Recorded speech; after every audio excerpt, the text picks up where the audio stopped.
Hello everyone. So welcome to the course of Azure Data Engineering. Myself Priyam Ghosh Dastidar.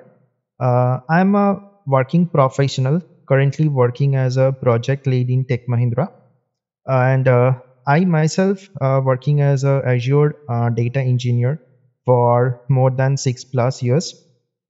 So here I'll be going you through a demo session for Azure Data Engineering, and I will give you a demo for what I'll be covering in this course. Okay, so let me start with this demo session. So it's a Azure Data Engineering course. This course is actually best on for beginners as well as for the working professionals. Uh, if you have knowledge on SQL, it's and any programming language, it will be good for you to work as a Azure data engineer.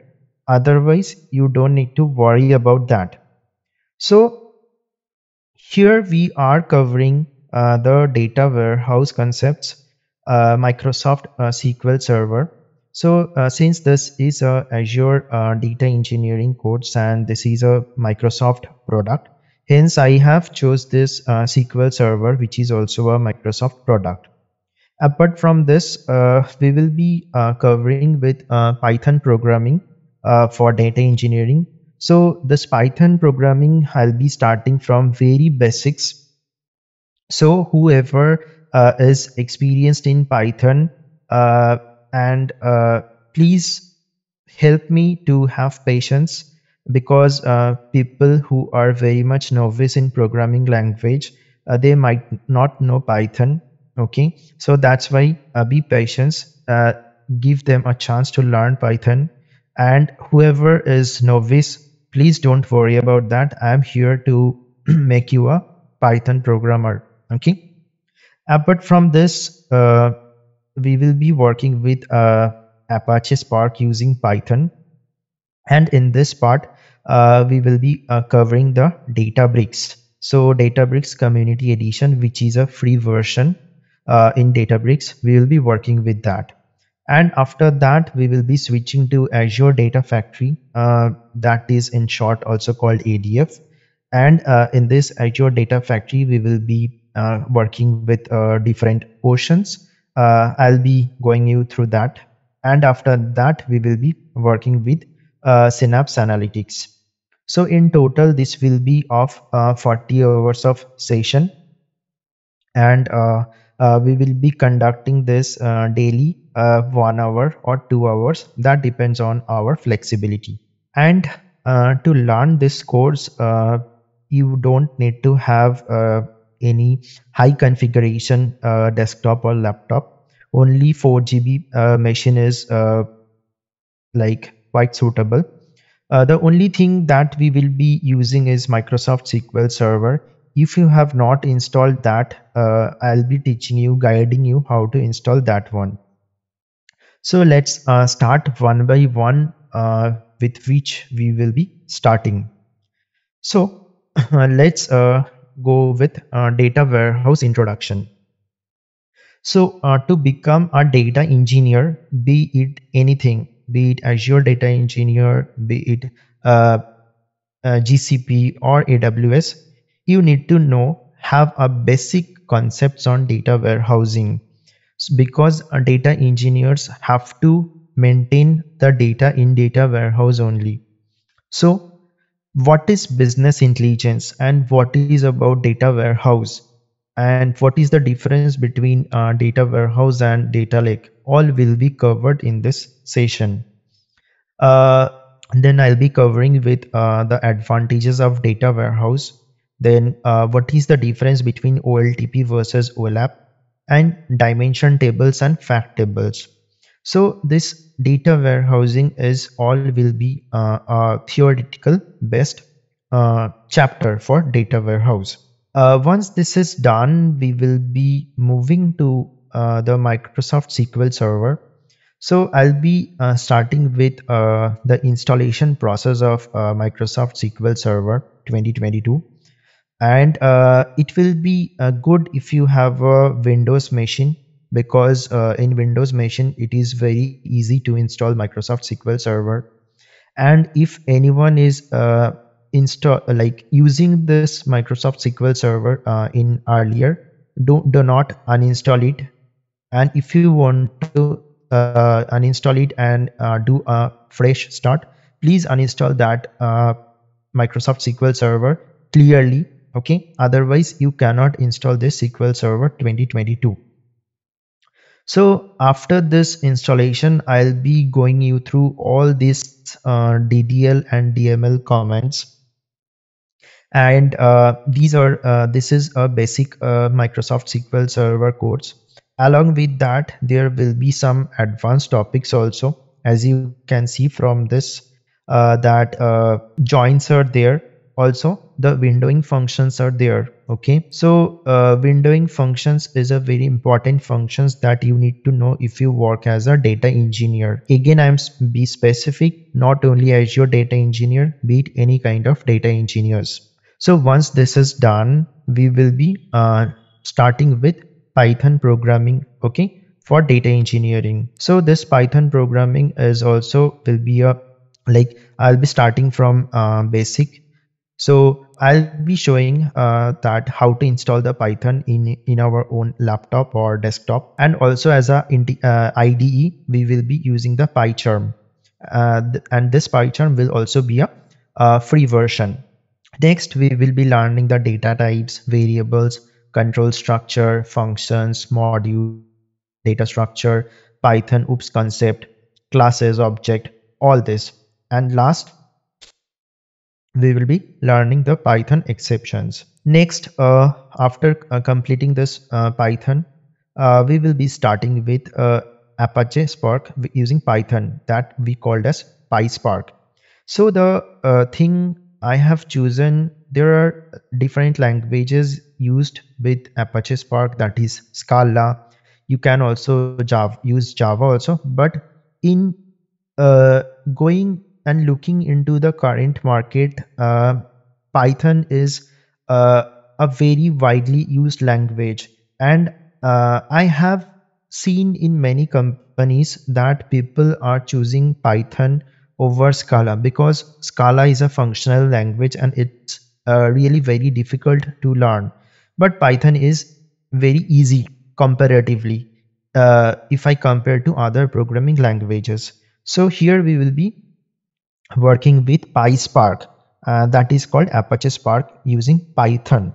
So in this Apache Spark, I'll be going you through this, the Apache Spark's distributed execution, distributed data and partitions, then understanding Spark application concepts, then transformations, actions, and lazy evaluation. Then I'll be starting with the definition of PySpark and PySpark installation. So in PySpark installation, we will be using this Databricks Community Edition for this whole Apache Spark course. Okay, and I'll be showing you how we can use the Databricks Community Edition, and it's a free of cost. Next, we will be learning different modules in PySpark. Then we will be learning PySpark RDD and data frames. In recent and real time projects, people mostly use data and Spark SQL. So my focus is on data frame and Spark SQL only. So in data frames, I'll be showing you working with struct type and struct field, with column, filter condition, order by, group by, join, union and union all, fill any and fill, how to read CSV file into a data frame. And using Spark SQL, I'll be showing you how we can create the Spark SQL data frame using Spark SQL. Then there are some important things. I'll be showing you that scaling Spark for large workloads. Okay, I'll be showing you, since we don't have the production environment right here, and we cannot create the complexity. But there are things that I have learned from my past experiences and from my like leaders also. So what I have learned, I have like noted everything for you people, and I'll be showing you that how we can scale Spark for large workloads. Okay, there are things like caching and persistence of data also. I'll be showing you everything. And the last and most important thing that I'll be showing you is Spark SQL performance tuning by configurations. So all this makes up the codes for Apache Spark using Python. So once this is done, uh, I'll be switching over to Azure, and we will be learning what is cloud and why should we go with cloud. And we will be learning there are different types of cloud services like IaaS, PaaS, and soft like SaaS. Okay, so I'll be giving you the definition and examples for each of this, and uh, I'll be showing you the Azure basics. After that, we will be moving to the installation of Azure and how to create the Azure account. Okay, and the complete installation and setting up the environment to learn the Azure data engineering. So these are some of the step-by-step processes, and everyone should have a credit card with yourself, so that we can create the subscription by your own name. Okay, because we will be using our individual account to learn this Azure. Next, we will be learning the Azure storage. So what is this Azure storage and how to create the storage account? So everything in Azure is like a resource, and we have to create account for that. So we will see how to create that account and how to load that data into the storage account. What are the types of storage accounts are present in Azure? Next, we will be looking into the data lake. That is, what is data lake and what is Azure data lake. We will be working with the Azure data lake. So I can say this Azure storage and Azure data lake are interrelated. So when we will be creating this Azure storage, we will also be creating this Azure data lake. So these are interrelated. I'll show you when creating this storage account. Now, once this is done, we will be moving to Azure SQL. What is Azure SQL database and server? What are the how we can create tables and basic some experiments. I'll be showing what is the query editor, in on-premise SQL Server likewise. There is a query editor present for Azure SQL database also. I'll show you everything. And again, this Azure SQL database is interrelated with this Azure Data Factory. So I'll be creating the Azure Data Factory account, this pipeline and activity, then creation of Data Factory, link services, data sets. You can see this copy activity from blob to SQL. So when I'll be going with this pipeline, so I'll be creating this Azure SQL at that time and showing you this all these features. So again, this Azure SQL and Azure Data Factory are also interrelated. Now in Azure Data Factory, these are some of the things like copy activity from blob to blob storage, blob to SQL, experimenting different activities in Data Factory like lookup activity, get metadata activity, setup variable, web activity. All these will be shown using live coding examples. Okay. There are some other things like iteration loops, execute pipelines, then introduction to data flows. Okay, how we can transform the data using data flows, using select, filter, rank. Everything will be covered using live practical examples. Okay. Now, once this is done, then comes the Azure trigger. When we create all the pipelines over here, we need to automate our pipelines so that we do not need to manually trigger these pipelines to run at some specific time. So to do that, we require these triggers. So there are different triggers present like schedule trigger, tumbling window trigger, event based trigger. We will see at what time we will require these type of triggers, and we will like monitor this pipelines also. There is a self-hosted integration runtime required, which is required to move your data from on-premise to your Azure cloud. Okay, so anything that we want to import into cloud, we require some connection. So self-hosted integration runtime will create that bridge for us. So we'll see how we can uh, like host this integration runtime, and we will see with some uh, examples. Okay, and using next comes the synapse. Okay, so we'll see what is a synapse and why do we require synapse. We will be seeing creating the resource and what are the operations can be done. Synapse, we will be configuring the ADLS Gen 2 storage account and container, and we will be creating some SQL scripts over there, and we will create one small pipeline, and we'll see how we can automate the Synapse pipeline. So whatever we will be learning in Azure Data Factory, it's very similar in the Synapse part also. But there are some key differences in Synapse. That's why people choose Synapse, and mostly people work in Azure Data Factory. But there are some key differences in Azure Synapse. So we will see while we will be involving in the course. And at the very last, we will be going through one real-time project, that is incremental data load from on-premise database to Azure cloud.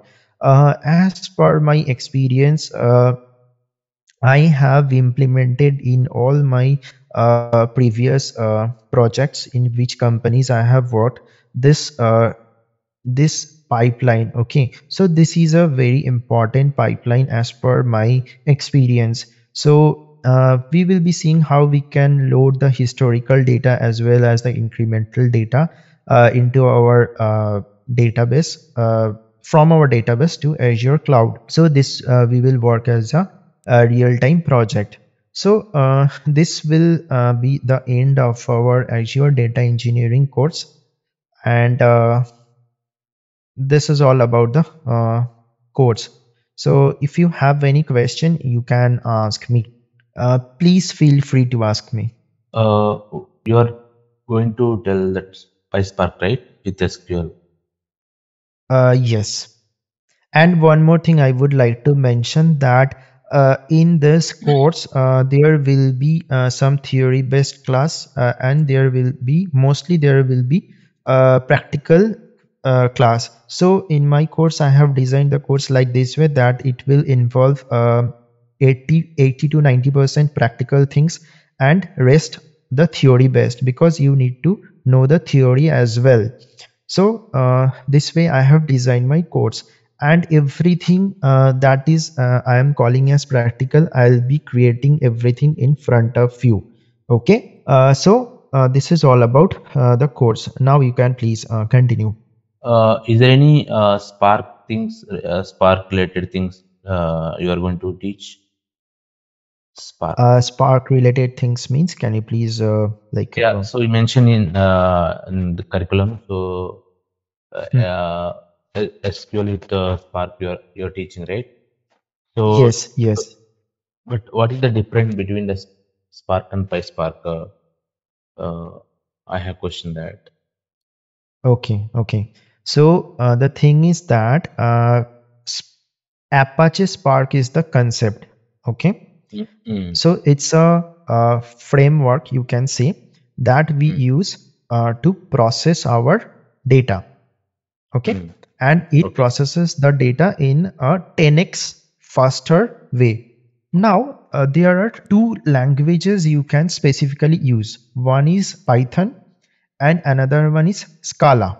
Okay, Hmm. So when you are using Spark with Python, that is called as PySpark.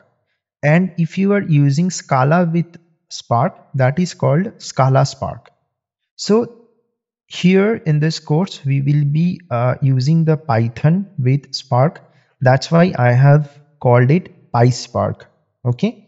And Okay, got it. to work with PySpark, you need to know some of the basic concepts in Apache Spark. Okay. Some of the basic concepts. So I cannot directly jump into PySpark. You will not be able to understand.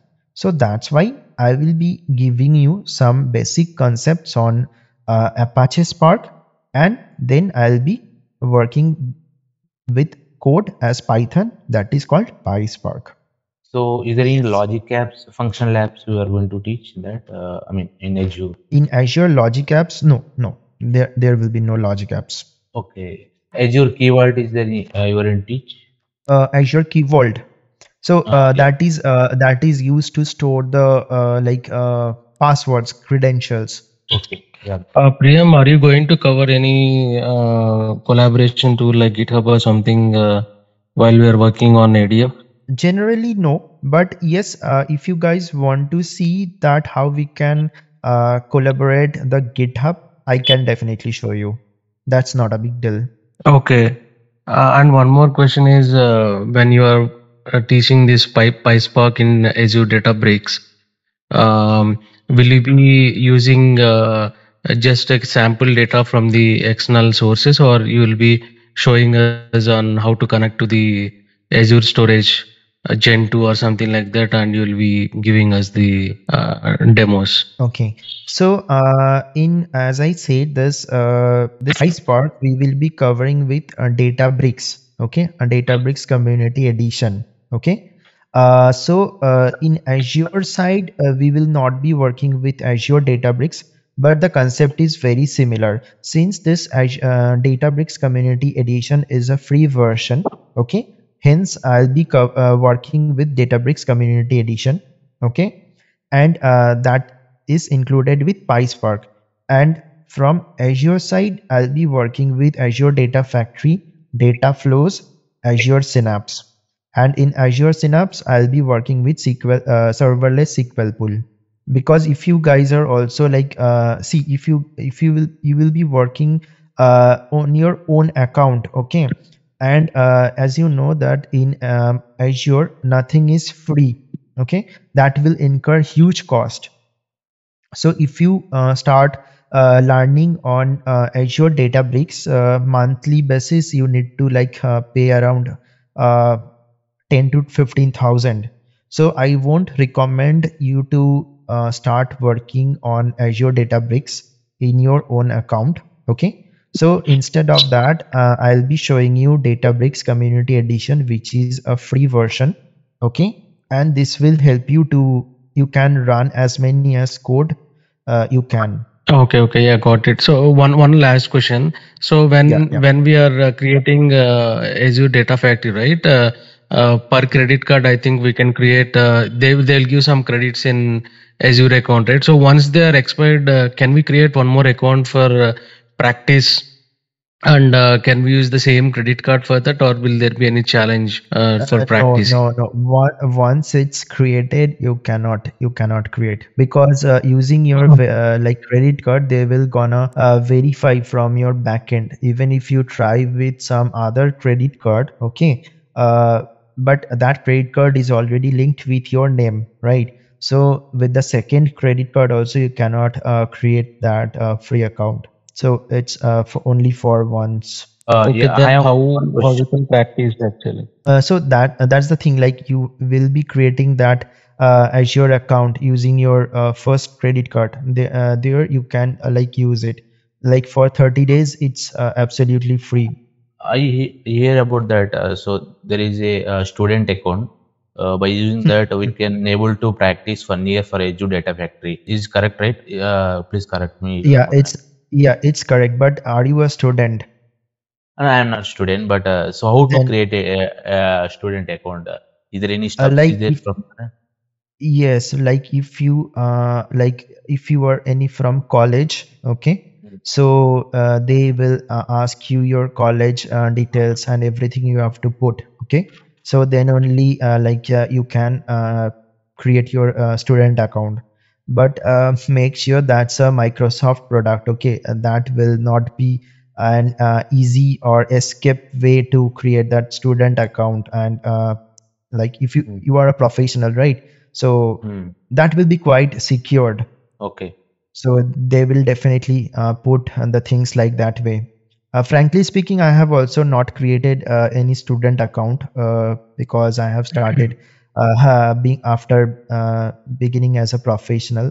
So, Hmm. but I have seen that, yeah, I tried also to create a student account, but I couldn't create it. But how can? But But after 30 generally, days, after few 30, institutes are providing student pass, right? Um, for practicing, like they will charge some amount and they'll give access for 3 months, 4 months, like that. So some institutes, I think, I hear from my friend somewhere. But Hmm. is it available from your end to help us? That visual path can definitely let you know that whatever Okay. I'll be teaching using my own account, and I am also using a paid account. Okay, so like whatever I have to show you, that will also incur cost. Like I have to pay for that. Okay, so it's already a paid account for me. So in this question, like whether you will be getting some lab or not, that visual path can definitely let you know. You can talk to them. Okay, okay. Sure. Thank you.